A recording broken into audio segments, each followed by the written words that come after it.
নমস্কার, আমি পলাশ বৈরাগী। আমি একজন মুক্তির জৈব কৃষক। মুক্তির এই কৃষি চ্যানেলে আপনাদের সবাইকে স্বাগত। আজকের আমি বানাতে চলেছি বা আপনাদের দেখাতে চলেছি যে ঘন জীবামৃত কীভাবে তৈরি করতে হয়। এই ঘন জীবামৃত তৈরি করতে আপনাদের যে উপকরণগুলি লাগছে, 10 কেজি লাগবে গোবর এবং চিটে গুড় লাগবে আপনাদের 200 গ্রাম এবং বেসন লাগবে আপনার 200 গ্রাম এবং বাঁশ গাছের গোড়ার মাটি অর্থাৎ উর্বর মাটি, অর্থাৎ বাঁশ গাছের গোড়ায় কোনো দিন রাসায়নিক সার বা কোনো কিছু ব্যবহার করা হয় না, সেই জন্য বাঁশ গাছের গোড়ার মাটিটা আমরা নিয়েছি এবং বাঁশ গাছের গোড়ার মাটি লাগছে আমার 50 গ্রাম। এবার আমি আপনাদেরকে এই যে চিটে গুড়, বেসন এবং যে উর্বর মাটি রয়েছে এটাকে আমি একটি পাত্রে মিশিয়ে নেব। পাত্রে একটু জল নেব এবং এখানে আমি দেব প্রথমে 200 গ্রাম বেসন দেব। এবার দেব 200 গ্রাম চিটে গুড়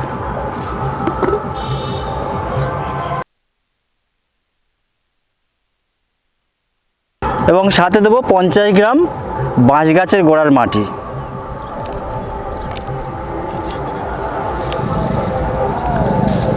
এবারে কি করব, এই যে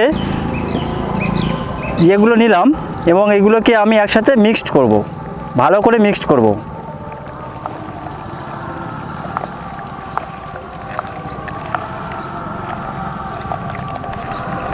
ভালো করে মিক্সড করার পরে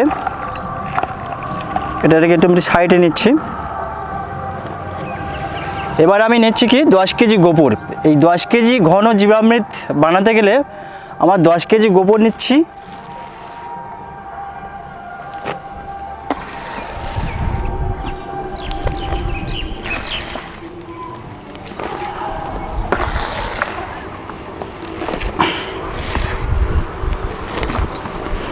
এবারে গোবরটাকে আমি যাতে এই মিক্সটিংটাকে যাতে ছড়িয়ে ছিটিয়ে যায় বা গড়িয়ে চলে যায় জলটাকে, সেজন্য গোবরটাকে একটু বিছিয়ে নেব এবং নেবার পরে এটাকে আমি এই যেটা মিক্সড করেছি চিটে গুড়, বেসন এবং বাঁশ গাছের গোড়ার মাটি, এটাকে আমি বিছিয়ে দেবো এরকমভাবে।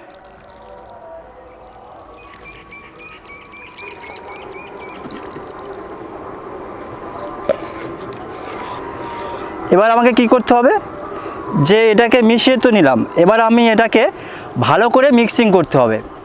এটাকে ভালো করে মিশিয়ে নিতে হবে গোবরটাকে এবং এটাকে একসাথে মিশিয়ে নিতে হবে ভালো করে। আপনি যেটাতে ভালো পারবেন, আপনাদের হাত দিয়ে যদি বা সুবিধা হয় হাত দিয়ে করতে পারেন বা অন্য কিছু ব্যবহার করতে পারেন, অসুবিধা নেই। সেজন্য এটাকে আমি ভালোভাবে মিশিয়ে নিচ্ছি। ভালো করে মিক্সড করতে হবে যাতে সব জায়গায় সমান পরিমাণে থাকে।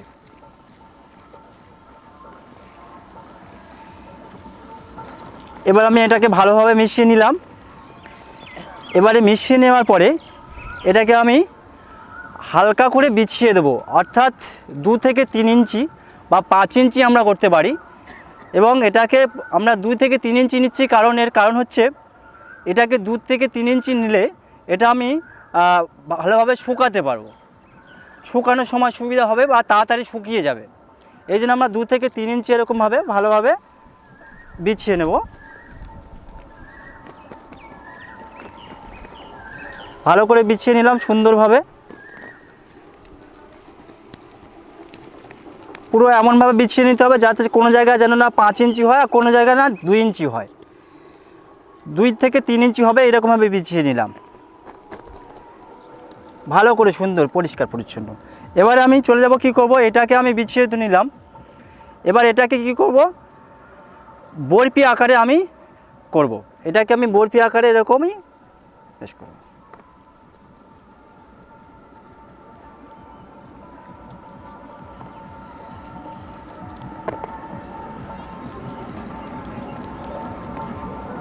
এরকম বরফি আকারে টুকরো টুকরো করলাম।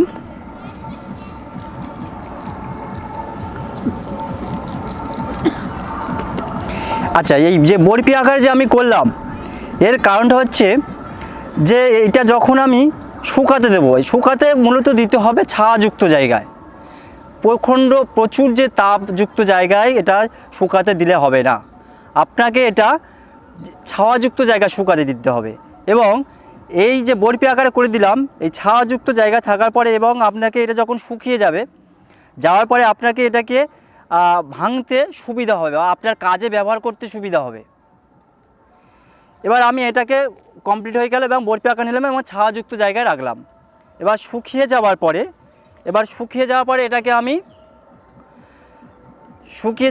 এটাকে আমি মূলত টুকরো টুকরো করে কোনো বস্তার মধ্যে রাখতে পারি বা কোনো জায়গায় বস্তার মধ্যে। এবারে আমি এটাকে ব্যবহার করব কিভাবে,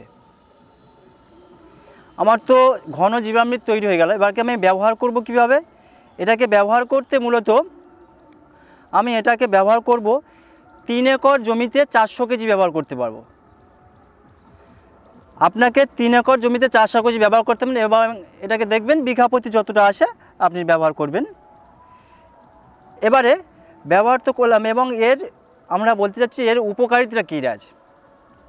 এই তো ম্যানুয়ার বানালাম, কিন্তু এর উপকারিতা কী? এর উপকারিতা হচ্ছে মূলত এটা আমি জমিতে ব্যবহার করলে আমার যে মাটির মধ্যে যে জীবাণুগুলো রয়েছে সেই জীবাণুগুলোর সংখ্যা বৃদ্ধি ঘটবে এবং কি হবে যে মাটির মধ্যে উর্বরতা ক্ষমতা অবশ্যই বৃদ্ধি পাবে। এছাড়া মাটির স্বাস্থ্যটাকে পরিকাঠামো বা স্বাস্থ্য ভালো থাকবে এবং মাটির উর্বরতা শক্তি বৃদ্ধি পাবে। এবং এছাড়া কি হতে পারে, এটাকে আমি